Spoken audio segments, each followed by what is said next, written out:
So God bless you. Thank you for joining me. Let's start in Acts chapter 5, verse 29. Here's what it says. But Peter and the other apostles answered and said, we ought to obey God rather than men. You need to plan in your heart and in your mind and be prepared to obey God first and foremost. As of the recording of this, I truly didn't know until 2 days ago that there were protests that had been going on all over the country. Had zero idea. I'd been away from my computer, hadn't been on my phone. I had not seen any news. I literally had no idea.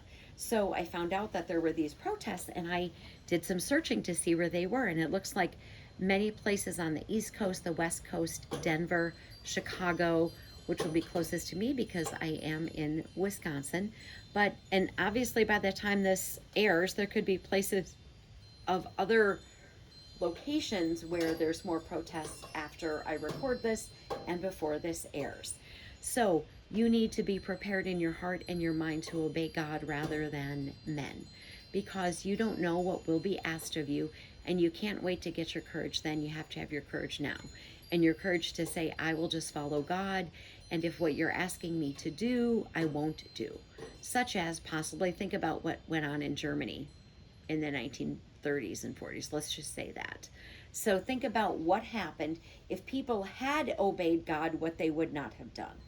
So I want to talk about this in our time together. So be prepared. At some point you could be asked, hopefully not, but you don't know.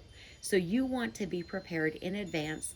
I'm just going to obey God. I'm not going to do that. And if that means then my life is over, then so be it, right?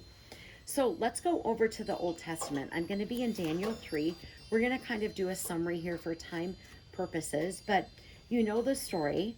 So Daniel and his friends are going to disobey the king because King Nebuchadnezzar had made this golden statue, and they were to bow down and worship it. And so it tells us in Daniel 3, it says basically that, I'm going to read verse 10. You, O king, have made a decree that everyone who hears the sound of the horn, flute, harp, lyre, and psaltery in symphony with all kinds of music shall fall down and worship the gold image. Verse 11, and whoever does not fall down and worship it shall be cast in the midst of the burning fiery furnace. So you know the story. Shadrach, Meshach, Abednego, they are going to be thrown into the fiery furnace, but they will be saved. But they were prepared to go into the fire and be burned, totally accepting that God might not save them. And they say that, then if we don't, it's okay. If our God, whom we serve, is able to deliver us from the burning fiery furnace, our God, whom we serve, is able to deliver us from the burning fiery furnace, and he will deliver us from your hand, O king. But if not, let it be known to you, O king, that we do not serve your gods, nor will we worship the gold image which you have set up. They were prepared. They knew God could save them, but if he didn't, we are prepared to die. And that is the kind of faith we need to have, and be okay with the fact that if we are not saved, we are not going to bow down and worship another image. So let's fast forward. You know that story. That's Daniel 3. Let's fast forward here to Daniel 6. A little bit of a summary. You know the story. So there's a plot against Daniel, right? And so basically the story here is that Daniel is going to be thrown into the lion's den, right? Because Daniel, it says, with the windows open towards Jerusalem, he knelt down on his knees 3 times that day and prayed and gave thanks before his God. That was his custom since the early days. But what happens is he's going to be thrown into the lion's den. He will be saved, right?